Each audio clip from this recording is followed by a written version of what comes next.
আছেন। আজ খুব সহজ একটি রেসিপি নিয়ে এসেছি, পেঁয়াজ বেরেস্তা করে দেখাবো। সহজ এবং খুব সিম্পল একটা রেসিপি, কিন্তু সামান্য ভুলের কারণে পারফেক্টলি আমাদের পেঁয়াজ বেরেস্তাগুলো ক্রিস্পি হয় না। পেঁয়াজগুলোকে খুব চিকন চিকন করে কাটতে হবে। তেল বেশিও দেওয়া যাবে না, আবার কমও দেওয়া যাবে না। তেলের পরিমাণটা অবশ্যই বুঝে দিতে হবে। অনেকে মনে করেন পেঁয়াজ বেরেস্তা করতে এক পাতিল তেল লাগবে, আসলে তা নয়।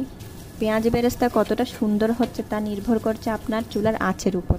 প্রথমে চুলার আঁচ বড় করে তেল গরম করলেও পেঁয়াজ দেওয়ার পর এই আঁচটা মিডিয়াম করে দিতে হবে, এবং এই মিডিয়াম আঁচেই বারবার কিছুক্ষণ পরপর নাড়তে হবে।